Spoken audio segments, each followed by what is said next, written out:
Good morning, students. Myself Abhishek Sharma from Mount Litra Z School, Jhansi. Students, as you are seeing on my whiteboard, we are continuing chapter 3, that is liberalization, privatization and globalization and appraisal of IED of class 12th.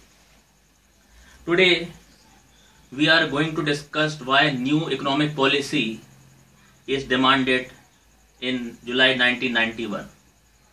To manage the economic crisis of 1991, Indian government approached the International Bank for Reconstruction and Development (IBRD), which is popularly known as World Bank, and IMF, and received $7 billion as a loan.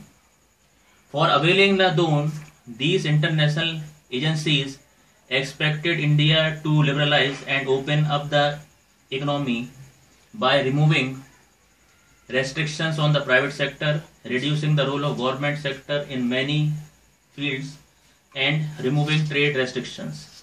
India agreed to the condition of World Bank and IMF, which was announced, and the new economic policy came into existence. New economic policy was announced in July 1991 during the Congress time, and the Prime Minister was late P.V. Narasimha Rao and Finance Minister was Manmohan Singh. It consisted of a wide range of economic reforms. The main of the policy was to create a more competitive environment in the economy and remove the barrier to entry and growth of firms. The new economic policy can be broadly classified into two kinds of measures. That was stabilization measures and another was structural measure. They refers to the short-term measure which aim at correcting weakness of the BOP by maintaining sufficient foreign exchange reserve. On other hand, controlling inflation by keeping the rising price under control. Second, structural reforms measures. They refer to long-term measure which aim at improving the efficiency of the economy, increasing international competitiveness by removing the rigidness in various segments of the Indian economy. Now, what were the new policy? As you are seeing on my whiteboard, I have mentioned LPG. So today we will going to start with liberalization. So students, liberalization prior to 91, there was large number of government restriction in India in the areas of licensing, import, export, dealing in foreign exchange and lots more. In July 91, a package of economic reforms was announced, which marked the beginning of process of liberalization.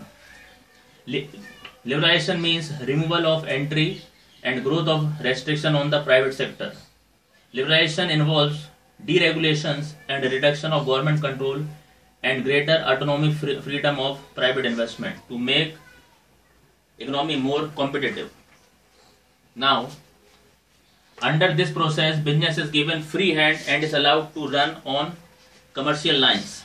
The purpose of liberalization was to unlock the political potential of the country by encouraging private sector and multinational corporation to invest and expand, to introduce much more competition into the economy and creating incentive for the increasing efficiency of the operations. The economic reforms were under 5 heads. First was industrial sector reforms, second was financial sector reforms, then tax reforms, then foreign exchange reform, and trade and investment policy reforms. So taking with industrial sector reforms, there were 4 changes. First was reduction in the industrial licensing. Now no license were needed to set up a new unit, expand or diversify the existing unit. Decrease in the role of public sector. Earlier 17 sectors were reserved to government. Now only 3 industries are reserved for government, that is defense, atomic generation and railways. Dereservation under small scale industries, and last was MRTP, monopolies, restrictive trade practices. With the introduction of liberalization and expansion scheme, the requirement for large companies to seek prior approval for expansion, establishment of new technology, merger, amalgamation and were eliminated. So students, that's all for today. Thank you and have a nice day.